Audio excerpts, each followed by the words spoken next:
Hey everyone, it's Kai from Kool Collectibles. Just wanted to give you guys a quick rundown of a pickup that I got today. A pretty rare piece these days, and it's the NECA comic version of the Teenage Mutant Ninja Turtles.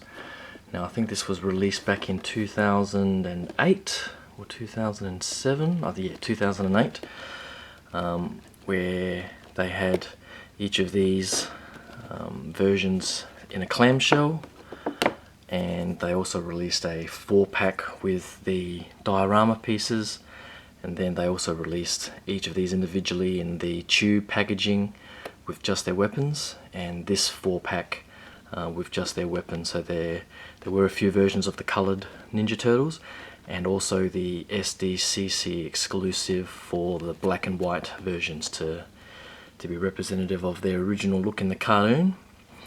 Now when I got the Playmates classic Turtles last year, I was reminded that these existed, the old NECA ones. So there's the NECA logo there, and the sculpt by the 4 Horsemen. So that's pretty much why these things look so damn good. Yeah, so I was reminded that these existed, and I guess it sort of fell off my radar for a while. But recently I was reminded again, and so I was on the hunt for them.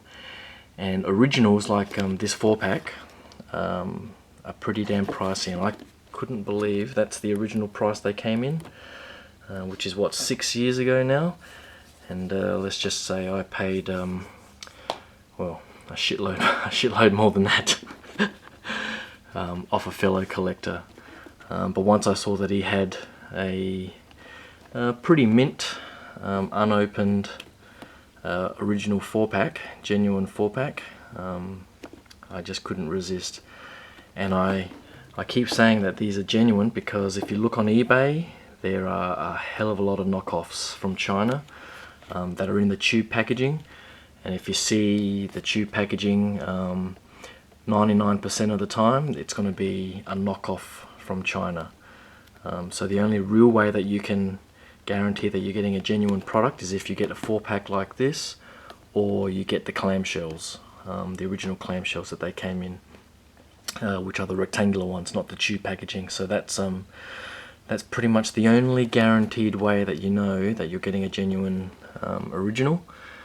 And there are a few videos online from a few years ago with people describing what the differences are. And I tossed up whether or not I was going to get the knockoffs, but in the end I decided to just bite the bullet and pay that extra for these originals, just for that extra bit of quality. So here's the back of the box art with the original comic book artwork, which is pretty awesome.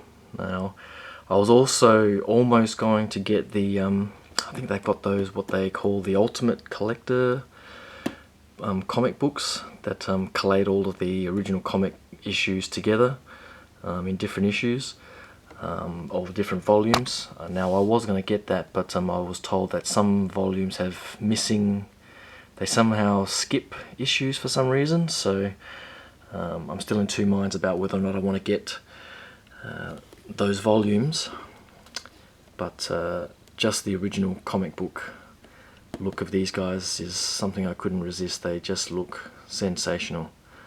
And I'm still not 100% sure I'm going to open this, but oh well, I'm doing the review now, so what the hell. I hardly keep anything in the packaging, so they're going to have to come out, and I'll give you guys a closer look. So that's pretty much the packaging. It's still in pretty mint condition. But yeah, I can't resist. So I'll see you guys in a bit, and I'll give you guys a closer look. Thanks, bye. Alright, back again, out of the box, and straight up I gotta say that the cool factor on these guys is just insane. They are really, really good. Now straight out of the box you get, I noticed that you get this nice little piece of artwork with some close-ups of their weapons and so on, which is a nice touch. So I'll have to figure out a way to use that in the display or something like that. So just a quick one on that. Now each of these figures, I'll give you a close-up now, they're about they're under 6 inches.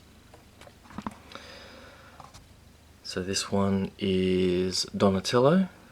So I love how they all have a slightly different head sculpt, just to give them that, differentiate them, I guess. And being the original, the actual paint app on this one is a slightly greener shade. I think a lot of the knockoffs have a slight blue colour. Overall, the paint app's not too bad for a NECA figure. There is a bit of paint slop here and there and so on, but the main issue for me, as with most NECA figures, is the tightness of the joints. So you pretty much got to really gently try and loosen each one. So once you do that, the articulation on these guys is pretty impressive. So you got the standard, they've got the neck joint here as well, the ball joint on the head, elbow joint, shoulder joint, so the wrist can swivel and can also bend back and forth for that rocker look. It's hard to see, but in the shell, inside the shell, you also have an ab crunch. Now I don't know if I've actually loosened this one, so you can sort of see that it can bend over a little, and there is a hip swivel that I'll show you. So on Raphael here, the hips are loose. I managed to loosen that joint, and you can see that there is a swivel and also the ab crunch, which is pretty damn awesome within that detail there. And you can see all the paint lines and detail inside there, which is pretty cool. What else do we have? There's the standard articulation that way, ball jointed hips, so you can rotate them forward and backwards as well.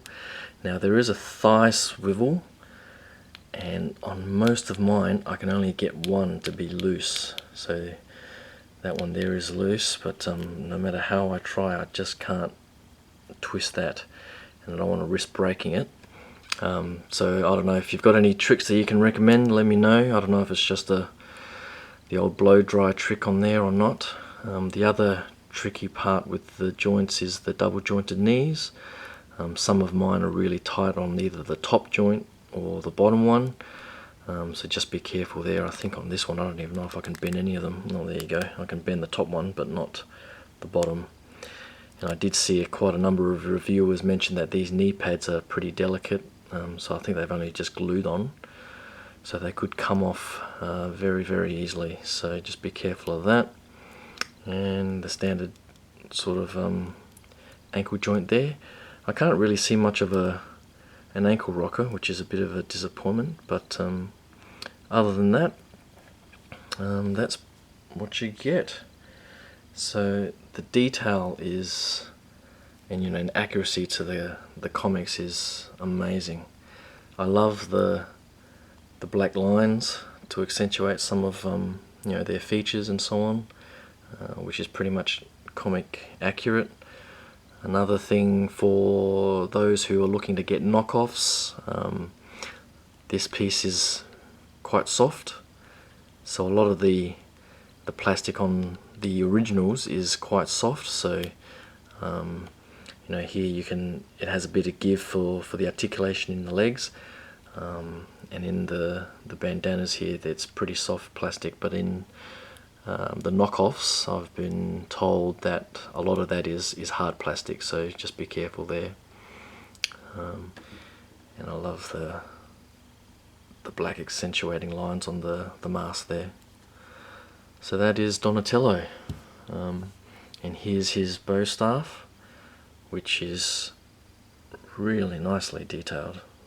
I love it. Nice little wrapping there. So on to Leonardo.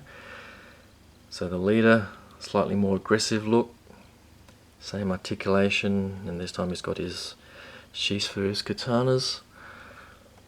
And I think that's pretty much the only difference. And the weapons are pretty nicely done as well. I love the sort of more authentic Japanese style as opposed to the classics look, which I'll show you guys in a bit. Here's Michelangelo, the clown of the group, so he's got a bit more of a fun-loving head sculpt there. Doesn't have any sheaths or anything for his nunchucks, but I'm assuming that's comic accurate. So I think on the classics figure he's got some on the back here where he can plug his nunchucks, but no matter. And Raphael here being the most aggressive head sculpt, being the hot-headed one. So I love that attention to detail there. And his sai, I guess I'm used to seeing that he's got some ability to put his sai there, but I guess in the comics he probably didn't. So that's the detail there. And his weapons look pretty awesome too. Now to get these on the hands, apparently you can take these off. I saw that or read that in another review, and I think I can twist that. But instead of trying to squeeze it into the hands here, which I won't bother trying to do right now, you can take that end piece off and slide it in and then put the end piece back on, just to make it a bit easier.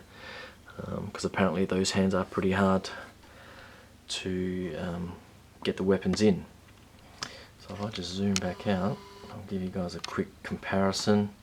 So Raphael there, just take it off his stand. So here's the classics version, and here's the comic version. So you can see there's quite a significant size difference. These guys are about 7 inches, I'd say, and pretty bulky, and these guys are just a bit smaller, so maybe an inch smaller. But together they just look amazing, and I'm definitely glad now that, you know, these are the guys I grew up with, and I think I only found out about the comics after, really. So I'm definitely glad I've got both original iterations from my childhood, I guess, and they both look pretty damn cool together. So and here you have Michelangelo. So you can see, these are metal chains, and so are these. So that's a pretty nice touch. So you can sort of see the difference between the classics and the originals there. And it's a shame they didn't give Michelangelo in this one a bit more of a fun-loving head sculpt too. But no matter. And you can see the sheaths at the back there for the nunchucks that the comics one doesn't have. And Leonardo. So you can see the weapons aren't anywhere near as detailed on the classics. I love the sort of detailing in the handle there, which is pretty cool. But he does have his sheaths at the back, just like this guy. But I love the lines and the extra sort of standout detail on the comic version. So there's those two. And the last one, Donatello. So here again he's got the